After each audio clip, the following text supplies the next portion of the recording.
कार्तिक मास के शुक्ल पक्ष की प्रबोधिनी एकादशी का महात्म्य। श्री कृष्ण भगवान ने कहा, हे अर्जुन, मैं तुम्हें मुक्ति देने वाली कार्तिक मास के शुक्ल पक्ष की प्रबोधिनी एकादशी के संबंध में नारद और ब्रह्मा जी के बीच हुए वार्तालाप को सुनाता हूँ। एक बार नारद जी ने ब्रह्मा जी से पूछा, हे पिता, प्रबोधिनी एकादशी के व्रत का क्या फल होता है? आप कृपा करके मुझे ये सब विस्तार पूर्वक बताएं।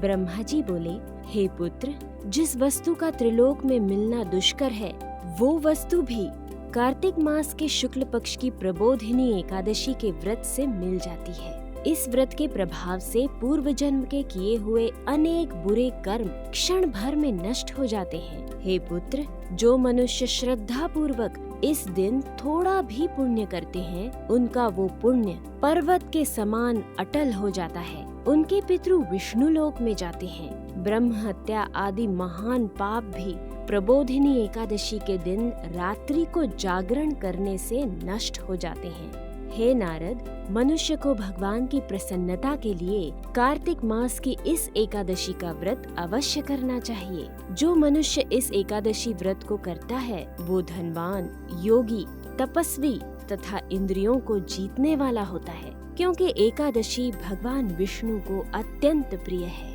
इस एकादशी के दिन जो मनुष्य भगवान की प्राप्ति के लिए दान, तप, होम, यज्ञ आदि करते हैं, उन्हें अक्षय पुण्य मिलता है। इसलिए हे नारद, तुमको भी विधि पूर्वक विष्णु भगवान की पूजा करनी चाहिए।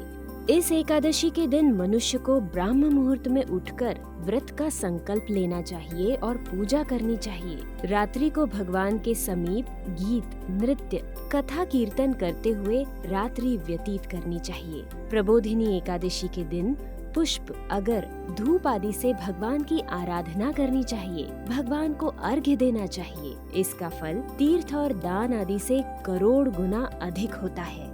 जो गुलाब के पुष्प से, बकुल और अशोक के फूलों से, सफेद और लाल कनेर के फूलों से, दुर्वा दल से, शमी पत्र से, चंपक पुष्प से भगवान विष्णु की पूजा करते हैं, आवागमन के चक्र से छूट जाते हैं। इस प्रकार रात्रि में भगवान की पूजा करके प्रातःकाल स्नान के पश्चात भगवान की प्रार्थना करते हुए गुरु की पूजा करनी चाहिए और सदाचारी व पवित्र ब्राह्मणों को दक्षिणा देकर अपने व्रत को छोड़ना चाहिए।